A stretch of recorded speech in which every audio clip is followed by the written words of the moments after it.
In my last video on the subject of video codecs, some individuals criticized my approach and that I only used static scenes. That didn't really have anything to do with the actual statement of the video, but I would like to go into it because it shows that theory and reality sometimes are further apart than you think. Today, let's take a look at what all eye versus long GOP looks like with the proposed examples. Rippling water. Leaves blowing in the wind. A few not so ridiculous and unrepresentative pans, although they specifically showed the disadvantages of long GOP. Low light or high noise situations. Resolution loss. Okay. Water and trees. And just to have some fun, let's combine a few of them. So, half frame moving water, half frame trees, and a camera pan. With motion blur and without motion blur. So let's shoot some motion and see if that's really bad for long GOP. And how bad is it? In order to make the setting as comparable as possible, I recorded almost all of these tests on a gimbal and a programmed motion control movement in order to get the same movements at the same speeds. I'll compare the 140 Mbit long GOP with all i250 Mbit. These are the best possible recording bitrates of the respective codec options. I'll leave H.265 out of this test as not all frame rates are supported here. I'll limit the test mainly to the FX3, but the FX6 will also briefly be mentioned. But 10-bit 422 versus 8-bit 420 is a topic for its own video. But before I get started, for many everyday recording scenarios, and with a normal viewing distance, all codecs have a good optical quality. Personally, however, I expect more from a camera in a cinema line because I need to make green screen recordings, integrate special effects with the help of tracking, or zoom in afterwards. So the following comparisons are complaining on a high level. Oh, and one more thing. I deliberately use wide-angle shots as the differences are more visible. We've already seen that static scenes, the image quality with long GOP is better. And in terms of resolution, I think I can safely say that long GOP has advantages. The tree almost has no texture at all, and the leaves look way more defined with long GOP. Water should be one of the worst contenders here, with its constant random motion. Both aren't perfect, but long GOP looks definitely worse. There hasn't been much wind the last days, but there's also small, detailed, random-looking movements going on. To me, all eye definitely looks worse. You can still notice this pixel grid, and there isn't as much detail. But okay, from the far it doesn't look like too much movement. This one doesn't either, from the far, but let's take a closer look anyway. Both codecs look pretty similar to me. In more stormy weather, it might be different. What about camera pans like this? On first glance and motion both look pretty good. If you pause, you can sometimes see smaller blocks on the all eye that doesn't seem to appear on the long GOP. It's especially visible with the different shades of green in the background. Now some water, tree and panning action. There is detail loss and blockiness, and in motion, there again is the pixel grid in the all eye recording.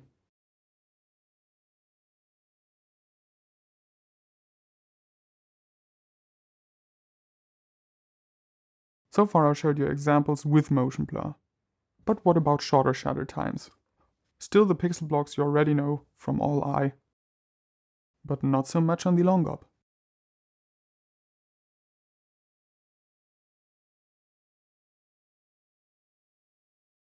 Let's speed up the pan a little bit. Still not fast enough to destroy long GOP, although we can start to see some blurry pixel blocks in the water. Still, all eye is more blocky. Let's do a little tighter shot. Both seem to have some blocky artifacts with and without motion blur. Let's see some a little more freestyle motion with other motion directions than simply panning. On the left side, all eye definitely looks more blocky. On the right side the same, although we can see some artifacts with long GOP. And in the middle of the frame you can definitely see the differences in detail. What about some over-the-top rotating movement? In the corners we can clearly see artifacts with the Long GOP. But let's start on this frame in the middle. Both look good, all eye is a bit more blocky. Let's go further to the right.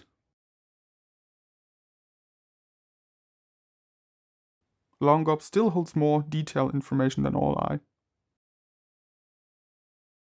The further we get to the edges, the more Long GOP falls apart.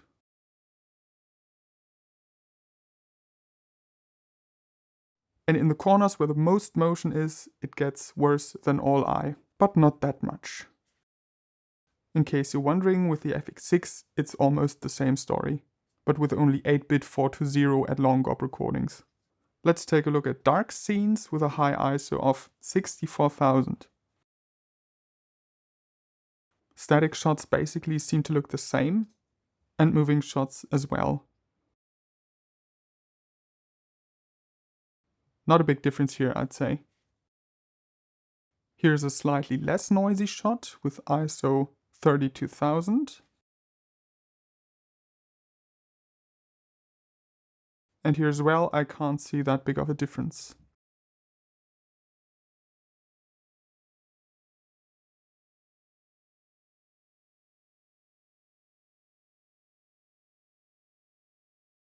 What about sports? Both are not perfect, but not bad either. But sometimes you can see smaller, blurred pixel blocks with Long GOP. It's the same with motion blur.